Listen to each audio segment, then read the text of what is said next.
तो दोस्तों आज हम बात करने वाले हैं एक ऐसे गीत के बारे में जो 1875 में लिखा गया था।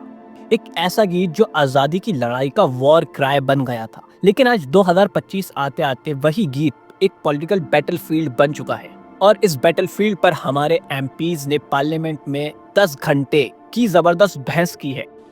वंदे मातरम के 150 वर्ष का पर्व मना रहे हैं। चर्चा इसकी शुरुआत करी है प्राइम मिनिस्टर मोदी ने, जिन्होंने बताया कि ये गीत कितना ज्यादा इंपॉर्टेंट है। तो हम इसी टॉपिक पर बात करने वाले हैं। आज का वीडियो थोड़ा सा लंबा होगा, लेकिन बाय द एंड आपको पता चल जाएगा कि ये सिर्फ वंदे मातरम के बारे में नहीं है, ये हमारे टैक्स के पैसे और दो अलग विचारधाराओं के बारे में है। तो बने रहिए मेरे साथ क्योंकि ये स्टोरी बहुत इंटरेस्टिंग होने वाली है। पहले हम इस गीत की हिस्ट्री समझते हैं। 1875 में बांकिम चंद्र चट्टोपाध्याय ने ये गीत लिखा था, लेकिन असल में वो एक कविता थी जो 6 स्टैंजाज में लिखी गई थी। पहले 2 स्टैंजाज ऐसे थे जिसमें सिर्फ भूमि के बारे में बात की गई थी, किसी देवी देवता के बारे में कुछ नहीं था, सिर्फ देश प्रेम के ऊपर वो 2 स्टैंजाज थे। इसलिए इस गीत को आजादी की लड़ाई के दौरान यूज किया गया था। जैसे कि स्वदेशी आंदोलन हो या फिर बंगाल पार्टीशन के खिलाफ प्रोटेस्ट हो, हर जगह वंदे मातरम की गूंज थी। अंग्रेजों को ये बात इतनी ज्यादा बुरी लगी कि उन्होंने इस चीज पर बैन लगा दी और जैसे ही इस पर बैन लगा ये और भी ज्यादा पावरफुल बन गया। न्यूज़पेपर और बहुत सारी जगहों पर इस गीत को छापा जाने लगा।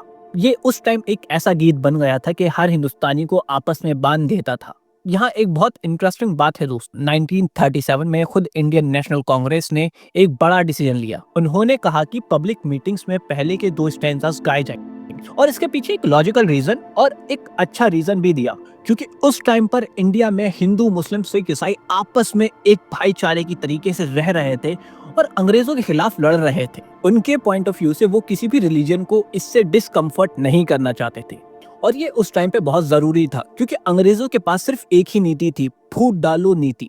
आपस में हिंदू मुस्लिम को लड़ाए जाओ और देश पे कब्जा जमाए जाओ। तो कांग्रेस पार्टी ने उस चीज को ध्यान में रखते हुए इस चीज को ओवरकम किया। तो ये वो पॉइंट था जिस वजह से कांग्रेस पार्टी ने इसके पूरे 6 स्टैंजास को एक साथ नहीं लिया था। अब आते हैं आज 2025 में, जब इस गीत को 150 साल पूरे हो चुके हैं। गवर्नमेंट ने इसके ऊपर कल्चर इवेंट्स, स्कूल्स के अंदर प्रोग्राम और बहुत सारे इवेंट्स प्रोग्राम किए, बट इसके ऊपर 10 घंटे की पार्लियामेंट के अंदर डिबेट, ये बात थोड़ा सा कंफ्यूज करती है।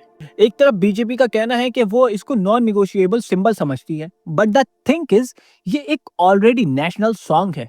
इस पर मोदी जी कहते हैं ये हमारी कल्चर हेरिटेज है, इसको प्रमोट करना होगा स्कूलों में, ऑफिसेज में। और वो कांग्रेस पार्टी पर इल्जाम लगाते हैं कि उन्होंने अपने वोट बैंक की वजह से इस चीज को इम्प्लीमेंट नहीं किया। दूसरी तरफ कांग्रेस पार्टी प्रियंका वाड्रा की तरफ से जो आर्गुमेंट आया, क्या सत्ता पक्ष के हमारे साथी इतने अहंकारी हो गए हैं कि अपने आप को महात्मा गांधी जी से, रविंद्रनाथ टैगोर जी से, राजेंद्र प्रसाद जी से, बाबा साहब अम्बेडकर जी से, मौलाना आजाद जी से, सरदार पटेल जी से, सुभाष चंद्र बोस जी से बड़ा समझने लग गए हैं। उन्होंने कहा कि आप लोग इसको पॉलिटिकल वेपन की तरह यूज कर रहे हैं। और उनका आर्गुमेंट था कि इंडिया एक सोशल कंट्री है जहां पर हम किसी भी चीज को जबरदस्ती इन्फोर्स नहीं कर सकते।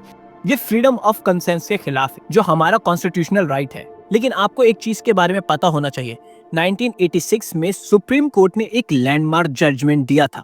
उन्होंने कहा था कि किसी भी नागरिक को आप राष्ट्रीय गान गाने पर मजबूर नहीं कर सकते।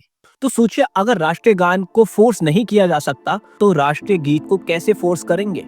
अब इस गीत के अंदर ऐसा क्या है? इस गीत के अंदर 6 स्टैंजाज हैं, जिसके 2 स्टैंजाज देशभक्ति के ऊपर लिखे गए हैं और बाकी 4 स्टैंजाज में हिंदू माइथोलॉजी का रेफरेंस आता है। वहाँ पर गॉडेसेस लाइक दुर्गा लक्ष्मी वर्णन के बारे में लिखा गया है और ये वो पॉइंट है जहाँ से कंट्रोवर्सी शुरू होती है। आज बीजेपी गवर्नमेंट कहती है कि ये पूरे के पूरे 6 स्टैंजाज हमारा राष्ट्रीय गीत होना चाहिए, ये हमारी विरासत है, पूरे गौरव के साथ हमें इसको गाना चाहिए। और फिर मोदी जी ने वो पुराना किस्सा दोहराया जिसमें 1940 के अंदर मोहम्मद अली जिन्ना ने नेहरू को एक लेटर लिखा जिसमें उन्होंने इस बारे में आपत्ति दर्ज की और उस चीज को नेहरू ने मान लिया और इस चीज को इम्प्लीमेंट किया। और आज मोदी जी फिर से नेहरू की उस गलती को याद दिला रहे हैं। तो दोस्तों, अगर हम इस चीज पे थोड़ा सा गौर करें, जब हमारे पास सुप्रीम कोर्ट की वर्डिक्ट ऑलरेडी मौजूद है तो हमें इस चीज पर 10 घंटे डिबेट क्यों करनी चाहिए।